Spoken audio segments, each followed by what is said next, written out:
Entry 37 from Monday, June 22nd. This is one page, and it actually touches upon a variety of topics that we've previously talked about in a little more detail. This was a typical Monday entry when I reported to Lee Rankin what had happened on the Friday, where he often was not present, and over the weekend. So I brought him up to speed on the need for a letter to the FBI about the Ruby polygraph issue.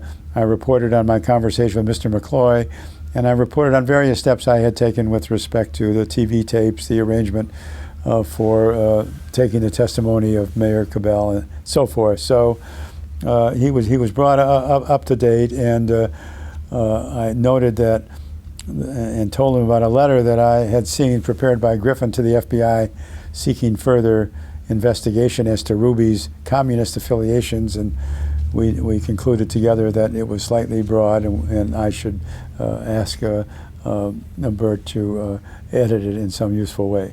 We might revisit some of these topics later on, but we'll go ahead and move to the next entry. Entry 38, covering Wednesday, June 24th, Thursday, June 25th, and Friday, June 26th of 1964. This is a long one. This is about 4 pages, and you mentioned to me in our prep that you consider this one of the most important and interesting entries in the journal. So tell us why you feel that way. Lee Rankin planned to go to New York on Wednesday, June 24th, and he asked Norman and myself on Tuesday to make ourselves available to meet with the Chief Justice. He said that the Chief Justice was very anxious to have a meeting of the Commission, perhaps as early as the next day, that is Thursday, when Rankin would be back to attend such a meeting.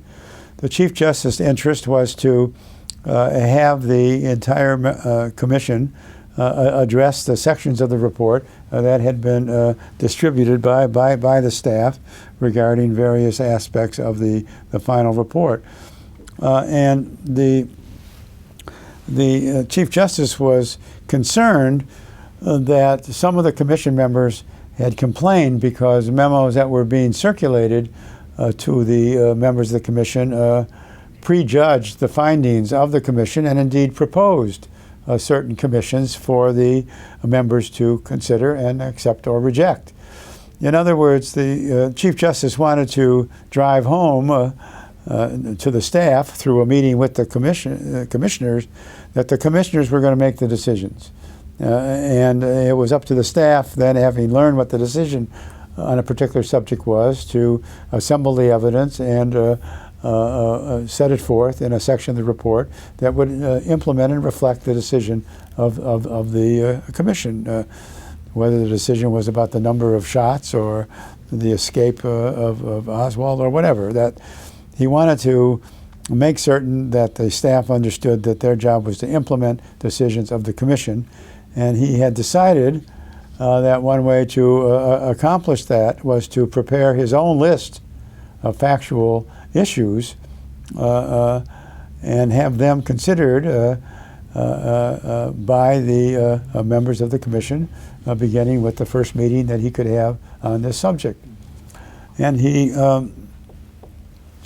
thought that if he presented to the Commission issues in a very clear-cut way, it would expedite work of the Commission, and it would clarify to the staff exactly what their role should be. So we, in advance of the meeting, Norman and I thought about, well, should we present to the Chief Justice a set of factual questions for him to use in the meeting that he wanted to have, perhaps the next day. And we decided that it might be the most discreet and politically sensible thing would be not to provide the Chief Justice with a list of questions, but see what he had to say before we responded to his general assessment of how the Commission and the staff should perform their different responsibilities. So when the Chief Justice came over to meet with us, he told us that he had prepared on a yellow pad a list of 40 or so questions that he wanted to have put before the members of the commission, including certain basic facts regarding the assassination and the identification of the assassin and so forth. We read quickly his handwritten questions, which were all short and pertinent on basic facts, and then he asked us what we thought of his approach. And when the Chief Justice of the United States has put in handwriting his view of how matters ought to be handled, there's no response except to say that this treatment is absolutely well designed and perfectly timed. So we agreed with his approach with the proper compliments and indicated that indeed we might want to add certain questions to it, and suggested to the Chief Justice that as the Commission considered individual questions, they might want to take advantage of the staff work and have members from the staff help them in discussing the subject and reach some decision. The Chief Justice, as I report, quote, thought this might be true on only a few of the questions.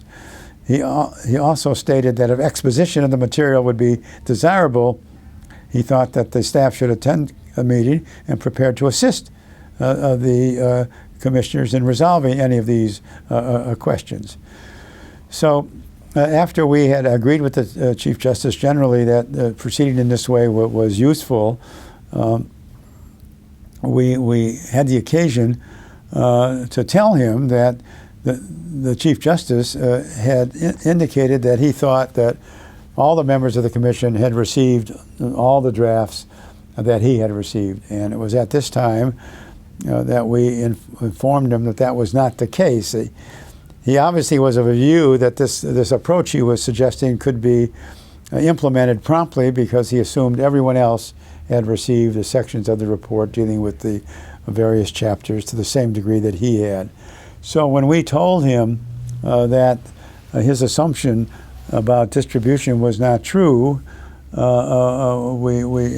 amplified by saying that Commissioners Ford, Dulles, and McCloy had received selected drafts, and that Senator Russell's representative had received almost everything that had been prepared, but it meant that Commissioners Boggs and Cooper had not received any of the drafts. And my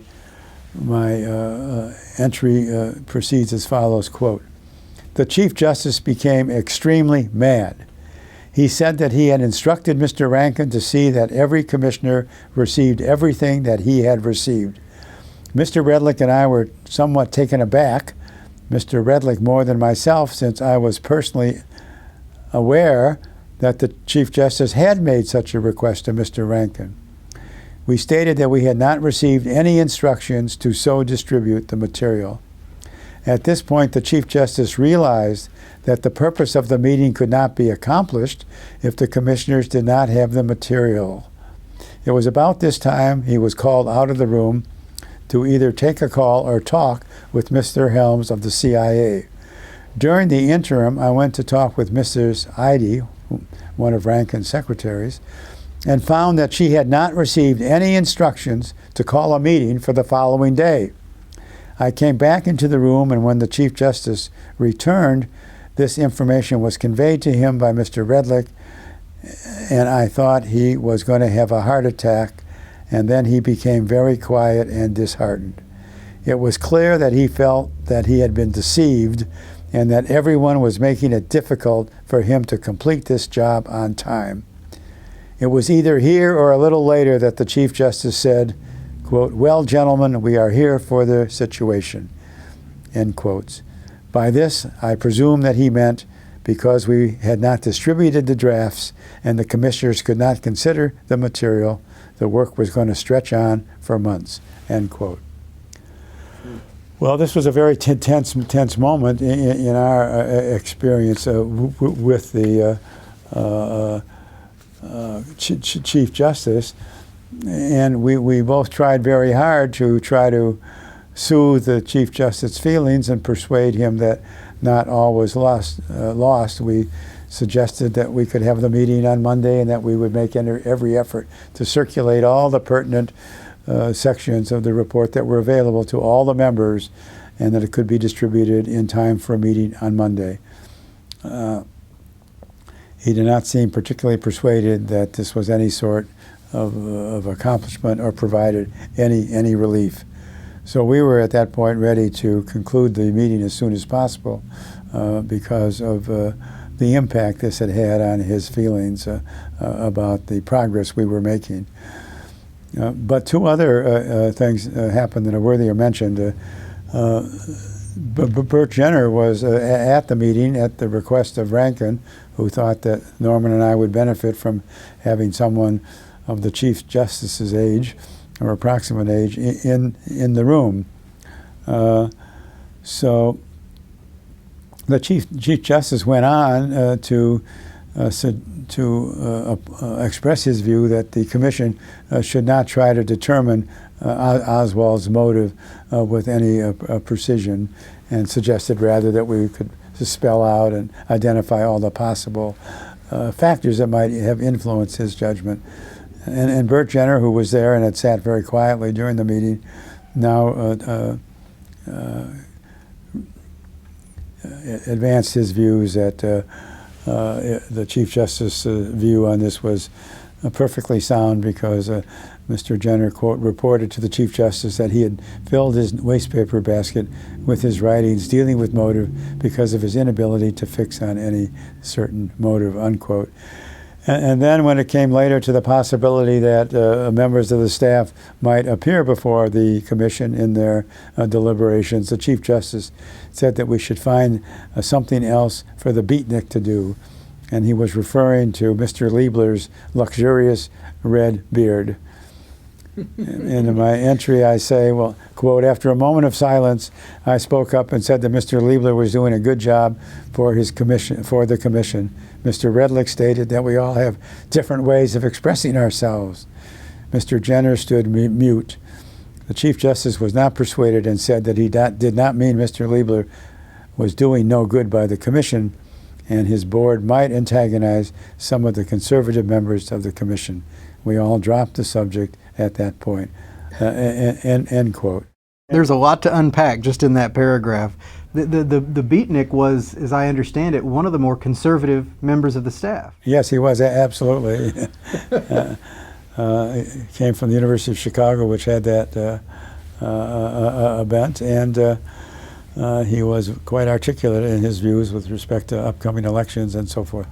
Is there, let's see, let me go back. You mentioned Mr. Jenner filling his wastepaper basket, and you took exception to that silently in this meeting because, as you indicate, he hadn't actually done much of any writing on this subject at all. That's true, and obviously, there was no point in emphasizing that. But it was just such an unpleasant meeting, and there was so much depression in the room, and the Chief Justice was still sort of not reeling, that would be too strong, but he was still so obviously discouraged by this development, and coming at a time when he had advanced a way of proceeding that he thought made sense. And indeed, it did make good sense, and when we began to proceed along the lines that he proposed, it enabled the members of the Commission to proceed to fulfill their responsibilities in an orderly and thoughtful way. One obvious question is, why did Mr. Rankin not distribute or have these drafts distributed to all the commissioners? I do not know, and I don't think it was really deliberate in any way. I do state here that I knew he had received such a request, and if I knew that, then I think I was partially responsible for this problem, because I should have reminded Lee Rankin of the need to undertake that distribution before there was any meeting of the commission. So it was easy to remedy, and we did remedy it promptly over the next 2 days, and we had to report about this actually to Rankin when he came back the next day. So it was a very busy time, as I summarized in this entry, because of the need to continue writing on certain things that were needed to be sent to the commission, and also making sure that we could get all the materials out by Friday, so that the commission members could meet as early as Monday if they wish to do so. It's an extraordinary characterization of the Chief Justice that you supply here. A real glimpse behind the scenes. You weren't as disheartened as he was. I mean, you felt like, as you said, this was something that was easy to remedy, getting these drafts out to the members, but he seemed to suggest that this was the end of the world. Yeah, he did. I mean, and obviously he's basically an optimistic, forward-looking man, and not one given to languish about, his failures. So he also was in the position where, as the head of the commission, he thought that things that he wanted done would automatically be done, and be done in a timely fashion. So we wanted to hasten to try to cure this best as we can. And when Rankin did return, we reported this fully to him, and he apparently came to talk. He talked with the Chief Justice, who came over on Friday to talk to Rankin. And obviously by that time the Chief Justice probably was less discouraged, but also obviously told Rankin that he was not particularly impressed by the distribution of the materials and the failure to implement his earlier directive. In your book, beginning on page 232, you do an excellent job of sort of going chapter by chapter, showing how the final report was organized, and you list many of these questions. Were these some of the questions, at least, that the Chief Justice had developed? Yes. When the commission finally did meet, and I forget exactly when it was, but I'm sure it's in the entries, and we'll get to it in a minute. We did take the time, we being Norman and myself, to enlarge the list of 40 or 41 questions to a total of 72 questions, and we solicited the views of colleagues on the staff, and by doing so, everyone among the staff thought this was a perfectly appropriate way for the members of the commission to deal with the subject matter, and of course members of the staff expected to be consulted and called in to consult or pontificate on the subject matters in which they had expertise that they thought would contribute to the decisions to be made by the commission. Mm-hmm. So it was perfectly reasonable for the staff to expect that level of involvement, and there was a staff meeting that we can talk about in a few minutes. Yeah, we'll get to that. All right.